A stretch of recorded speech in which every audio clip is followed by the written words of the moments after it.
आज हम ना गणित में कुछ आकृति, कुछ आकार लेकर के आपको आए हैं सिखाने। आप खुद इसको बताओ, देख करके आप भी जानते हो ये किस आकार का है। हम सब जानते हैं, आपको पूछेंगे तो आप इसको गोल बोलोगे। ये गोल आकृति है। ये भी देखिए, ढक्कन भी गोल है। और कुछ उदाहरण आप दीजिए तो इससे मिलता जुलता। घड़ी भी गोल है। और कुछ बताइए आप। देखिए ये सब गोल आकृतियाँ आपको है। ये जो मम्मी रोटियां बनाती हैं, और ये पैसा किस आकार का है, सब आपको गोल दिख रहे हैं।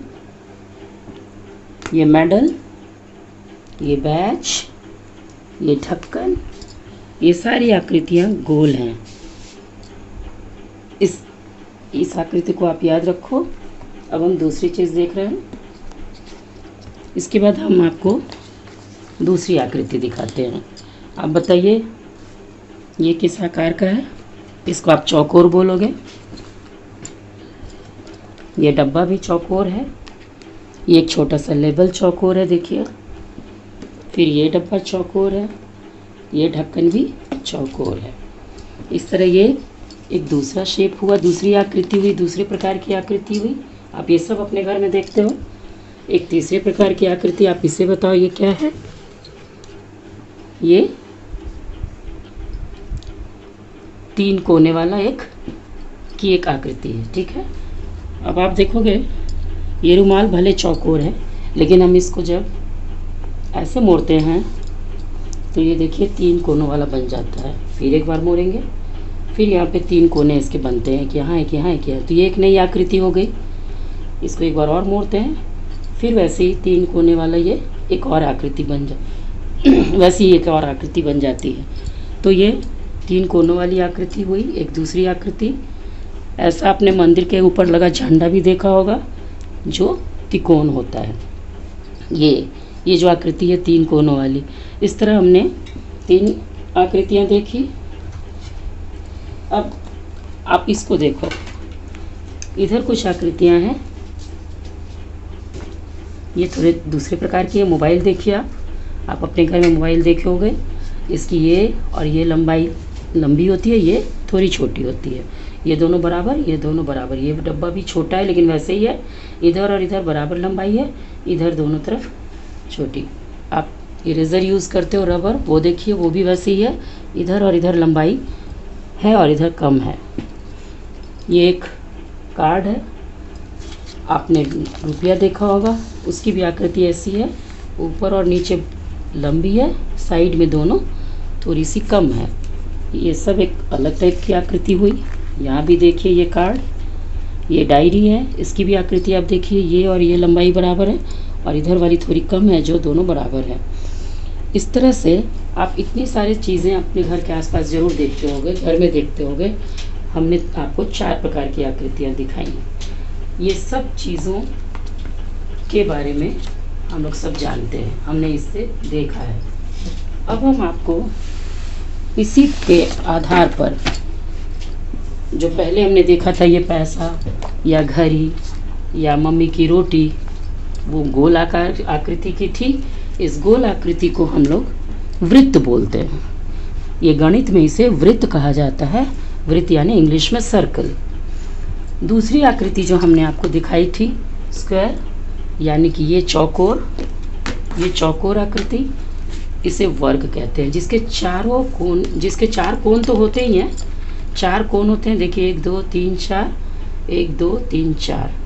और लेकिन ये चारों लाइनें बराबर होती हैं, चारों भुजाएं बराबर होती हैं, कोण 4 होते हैं, इसलिए इसको हम लोग चौकोर भी बोलते हैं, वर्ग भी बोलते हैं। लेकिन वृत्त में कोई कोण नहीं होता। देखिए आप, कहीं भी कोई कोना नहीं है। कोण माने कोना। तो वर्ग में 4 कोना है, वृत्त में कोई कोना नहीं है, यानी सर्किल में कोई कोना नहीं है, जिसको आप गोल बोलते हो। ये चौकोर है, चौकोर में 4 कोने हैं, चारों लाइनें भी बराबर होती हैं। तीसरा जो हम लोग देख रहे थे वो त्रिभुज था। जैसे हमने ये रुमाल से त्रिभुज बनाया था, जिसके 3 कोण होते हैं, 1 2 3। ये त्रिभुज है जिसके 3 कोने होते हैं और 3 लाइनें भी होती हैं। और नीचे जो हम लोग देखे थे जैसे मोबाइल, ये देखिए, ये इसको आयत बोलते हैं, जिसकी ये दोनों लाइन बराबर होती हैं और ये दोनों लाइन बराबर होते हैं। ये दोनों अधिक लंबे होते हैं, ये दोनों कम लंबे, लेकिन कोण इसके भी 4 होते हैं। देखिए 1 2 3 4, लेकिन इसकी ये आमने सामने की दोनों लाइनें बराबर और इधर वाली आमने सामने की लाइनें बराबर होती हैं। कोण इसमें भी 4 होते हैं, कोण बने 4 कोना। तो ये भी, इसे आयत बोलते हैं। इसमें 3 कोना है, इसे त्रिभुज बोलते हैं या ट्रायंगल बोलते हैं। आयत को रेक्टेंगल बोलते हैं, और ये वर्ग है, वर्ग को स्क्वायर बोलते हैं। इसके भी 4 कोने हैं, लेकिन अंतर ये है इसके चारों लाइन बराबर हैं, आयत में आमने सामने की लाइनें बराबर है। केवल वृत्त में कोई कोण नहीं होता। ये चारों शेप हमने पढ़ लिया। अब आपको ये सब तरह की चीज़ें घर में बहुत मिलती हैं। आप कुछ उदाहरण बताइए। गोला क्या क्या आप देखते हो? जैसे मम्मी की रोटी गोल है, ढक्कन अभी हमने दिखाया, ढक्कन भी घर में गोल होती है।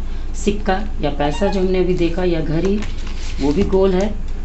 इसके अलावा आप भी कुछ उदाहरण और बता सकते हो। स्क्वायर में यानी कि वर्गाकार डब्बा हो सकता है, जैसे कि ये डब्बा हमारे पास है। इस ढक्कन हो सकते हैं ये वर्गाकार, कोई डब्बा और हो सकता है, रुमाल हो सकता है, जैसे ये रुमाल हमारा था चौकोर। आप भी कुछ और उदाहरण बताओगे ऐसे ऐसे देख करके। इसके अलावा त्रिभुज में भी हमने रुमाल से त्रिभुज बनाया, या कोई झंडा त्रिभुज होता है। मंदिर के ऊपर आप देखोगे झंडा तिकोना होता है, और आयताकार। इन सभी आकारों से हम यहाँ पर देखिए, आपको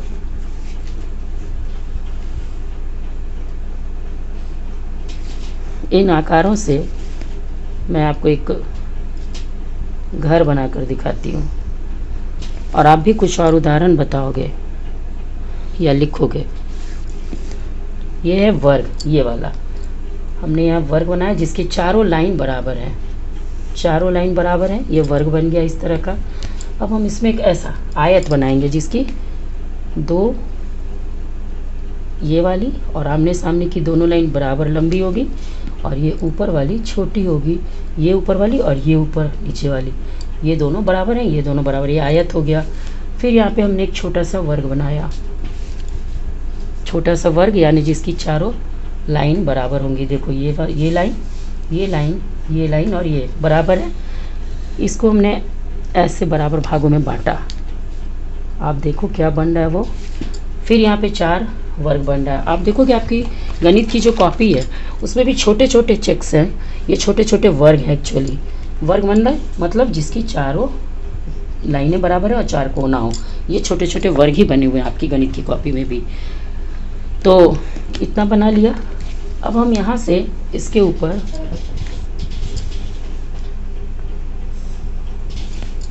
ये बनाते हैं, इसको थोड़ा सा यहाँ से मिटा देते हैं। इस तरह ये 4 आकृतियाँ जो हमने सीखी, इन्हीं 4 आकृतियों पे देखो ये एक घर बना। ये वर्ग बड़ा वाला डब्बा है, ये खिड़की भी वर्ग है, इसमें 4 और छोटे वर्ग बने। फिर आयत, दरवाज़ा है, हमारे दरवाज़ा भी आयताकार होते हैं। ये त्रिभुज छत है, ये कोण और ये कोण, 3 कोण है। और ये वृत्त, ऊपर में एक डिज़ाइन है। इस तरह इन 4 आकृतियों से मैंने एक घर बनाया है। आप भी इन 4 आकृतियों को मिलाकर कुछ और बना सकते हो, जैसे जोकर बन सकता है बहुत अच्छा। तो आप बनाना। आज हमने 4 आकृतियाँ सीखी, वृत्त, वर्ग, त्रिभुज और आयत। Thank you.